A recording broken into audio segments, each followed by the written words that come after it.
Ya estamos nuevamente con ustedes y antes de la publicidad escuchábamos el tema ¿Quién diría? De Camila Gallegos y Miquel White. Hoy en esta sección tenemos el privilegio de conversar con Marcos Cabezas,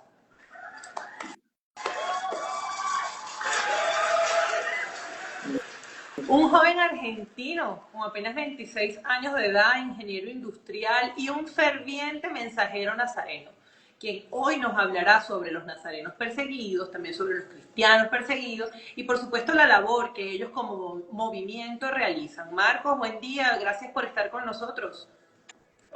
Hola, buen día, ¿cómo están? Todo bien. Para comenzar, vamos a increparte de una vez y preguntarte, ¿qué te llevó a unirte al movimiento Nazarenos Perseguidos? Bueno, yo conocí el movimiento en realidad por unos ejercicios espirituales. No sé si los conocen, los ejercicios espirituales de San Ignacio de Loyola. Que no los conozco, les recomienda que los conozco, porque son muy, muy buenos para la vida espiritual.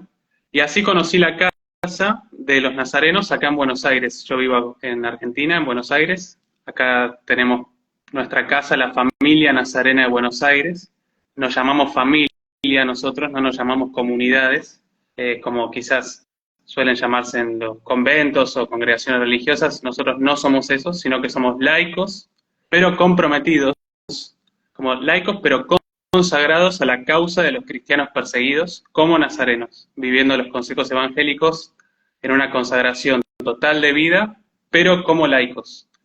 Así que conocí, vine a hacer ejercicios espirituales aquí en la casa, y a partir de ahí me fui conociendo un poco más la familia y me fui quedando hasta que decidí, bueno, entregarme totalmente al movimiento y acá estoy, varios años después. Para nuestros oyentes que quizás no conocen este movimiento, nos gustaría si pudieses explicar ahora un poco más en qué consiste y cómo trabajan ustedes laicos consagrados, estos laicos comprometidos que además están consagrados a este servicio en el mundo.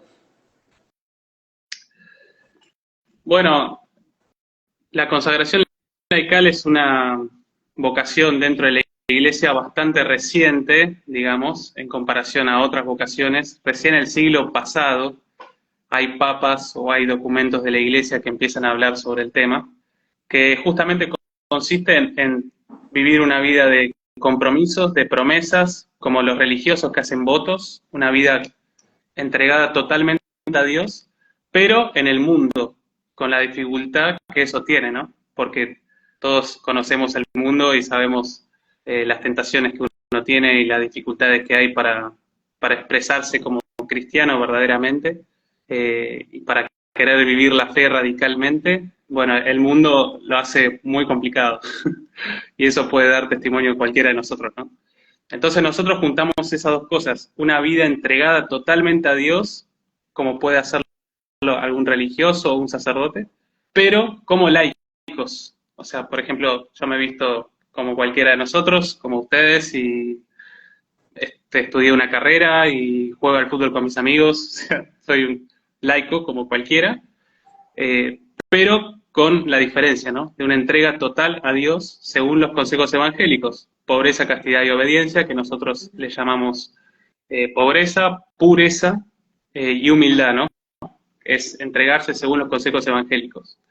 Entonces, les invito a todos los que quieran, a que estén interesados, los que estén planteando su vocación y puedan o piensen que quizás una vida como laico, pero viviendo así con compromisos puede ser lo suyo, a que nos escriban a esta página en donde estoy conectado, Nazarenos Perseguidos, y los que tengan sus dudas pueden escribirnos y consultar lo que quieran. Fíjate, como nazareno, como mensajero nazareno y servidor de la familia nazarena de Buenos Aires, llevas 4 años en esta misión. Sería importante para motivar un poco más cómo has transformado tu vida, este servicio, y de qué manera fortaleció tu fe. Bueno, como decía, nosotros no lo llamamos comunidades, lo llamamos familias, porque queremos justamente testimoniar lo que es la vida de familia, el espíritu de familia, que hoy en día está siendo tan atacado, ¿no? Entonces queremos, por ejemplo, testimoniar dentro de nuestras familias nazarenas, cuál es el rol del varón y cuál es el rol de la mujer, ¿no? Como en cualquier familia natural, según el designio de Dios, Dios nos creó varón y mujer, somos distintos y complementarios, pero cada uno tiene su propio rol, ¿no? Eh, por ejemplo, en la Sagrada Familia, ¿no? ¿Quién era la cabeza de la Sagrada Familia? Jesucristo y la Virgen María estaban en la Sagrada Familia, pero la cabeza era San José, ¿no? El hombre. Yo en este caso ocupo el rol, digamos, del que lo llamamos servidor, que sería como el encargado o el padre, digamos, de esta familia, aquí en Buenos Aires, y también tenemos familia en México, en Tamaulipas, en el norte, también en Líbano, tenemos una familia nazarena. Eh, y bueno, digamos, este rol como el padre, digamos, como el servidor de esta familia, para mí fue muy, o sea, de muchísimo crecimiento en mi vida espiritual, porque es como, pasé a ser un padre de un momento al otro. Como todos los que tienen hijos saben que la vida cambia totalmente, ¿no? Cuando uno tiene un hijo, es como que pasa a entregarse totalmente a sus hijos, ¿no? Y la vida cambia de sentido, ¿no? Y uno pasa a enfocarse totalmente en sus hijos. Bueno, a mí así me pasó algo más o menos a mí, que Fíjate es, algo, Marco, que me llama mucho la atención. Ustedes hablan sí, también de este apoyo a los cristianos perseguidos. Y cuando uno escucha cristianos perseguidos, por ejemplo, en Latinoamérica, no es común eso. Por ejemplo, ahorita la persecución de los cristianos en Siria es horroroso. Entonces, en relación a esa persecución de los cristianos, ¿cómo hacen ustedes aquí en América Latina? ¿Quiénes son esos cristianos perseguidos? Porque a lo mejor cuando uno habla de cristianos perseguidos se imagina, como te acabo de decir, los de Siria que son asesinados, pero ¿qué otras maneras también hay de perseguir a los cristianos, por ejemplo? bueno, el Papa Francisco llama a la persecución que principalmente sufrimos en Occidente, persecución de guante blanco, porque quizá en nuestros países no nos matan por salir a la calle con una cruz, como en otros países sí, ¿no? Por lo menos por ahora. Pero en Occidente, en Latinoamérica, no tenemos ese tipo de persecución sangrienta, pero sí tenemos un tipo de persecución que es ideológica, ¿no? Que es como más sutil, que en cierto sentido es más peligrosa, porque es como un humo que va entrando en nuestras mentes con ideas, con ideologías que se nos filtran sin darnos cuenta, e incluso muchos católicos terminamos pensando como piensa el mundo, no como católicos, ¿no? O cada uno de nosotros puede ir a sus propias parroquias, hacer un censo y preguntar cuántos están a favor del aborto, cuántos están a favor de la ideología de género, cuántos están a favor de la eutanasia. Son todas ideas que hoy en día en Occidente han calado muy profundo y que lleva a que muchos católicos ya dejaron de pensar como piensa la Iglesia. Hace poco en esta misma cuenta Nazarenos Perseguidos subimos una publicación hablando sobre las relaciones sexuales antes del matrimonio, ¿no? Un tema que la Iglesia habla de eso desde el Nuevo Testamento, o sea, desde siempre la Iglesia habla sobre este tema. Y en esta publicación que subimos, muchísimos católicos, muchísimos comentarios no estaban de acuerdo con argumentos puramente sentimentales, vacíos de contenido, ¿no? Y uno le cita la Biblia, las Sagradas Escrituras, y no la reconocen. Esa es la persecución que ya se infiltró en nuestras mentes, porque cada uno de nosotros tenemos un poco de eso metido, que es en Occidente, los cristianos están dejando de ser cristianos, están dejando de practicar su fe, ¿no? Mientras que quizá en Medio Oriente los matan, y eso da testimonios de mártires, grandes mártires que tenemos en la iglesia. En Occidente es como que el demonio eligió una estrategia más sutil, que es que lentamente vayamos abandonando los católicos nuestras raíces, nuestras propias raíces, que son las que fundaron Occidente, justamente. Entonces ya vemos países en donde la religión se está perdiendo. En Argentina, por ejemplo, el porcentaje de asistencia a misa de católicos es menos del 5%, mientras que en Nigeria, por ejemplo, es más del 95%.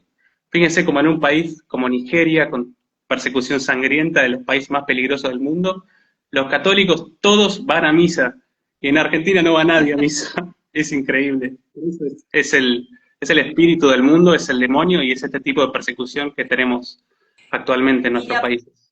para finalizar, ustedes como nazarenos perseguidos, ¿qué es lo que realizan para precisamente evitar o contrarrestar esa persecución de los cristianos? Nosotros lo que hacemos principalmente es rezar por los cristianos perseguidos, eso es lo más importante, eso es lo que nos piden los cristianos allá, nosotros conocemos cristianos en Medio Oriente, nos piden oraciones, más que bienes materiales, nos piden oraciones. Las oraciones nuestras acá en Occidente, quizá un rezo de Padre Nuestro a la noche antes de dormir, pidiendo por los cristianos perseguidos, logra que un cristiano perseguido en Medio Oriente se sostenga en su fe en un momento de tentaciones o de persecución. Así que lo principal es la oración.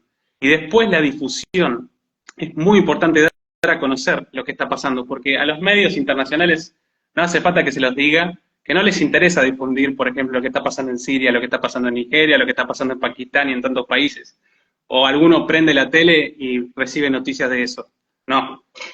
Entonces, difundir lo que está ocurriendo en esos países, difundir lo que está ocurriendo acá en Occidente, en el tipo de persecución que les mencionaba antes. Seguir, bueno, nuestras redes sociales de Nazarenos Perseguidos. También tenemos una agencia de noticias de persecución que se llama la Agencia NUN. Pueden buscarlo también en Instagram. Y en todas las páginas que suban este tipo de noticias, ¿no? Hay que difundir todo lo que podamos, que hoy en día tenemos el gran beneficio de las redes sociales, que nos ha dado muchísima libertad de expresión y muchísima capacidad de contar muchas veces realmente lo que está pasando, ¿no? Que quizá los medios no les interesa difundir. Marcos, agradecidos de que hayas aceptado la invitación a nuestro programa. Estaremos pendientes para cualquier otra oportunidad. Este tema es un tema bien interesante que vale la pena mencionar. Un fuerte abrazo desde aquí de Valencia, Venezuela. Gracias a ustedes.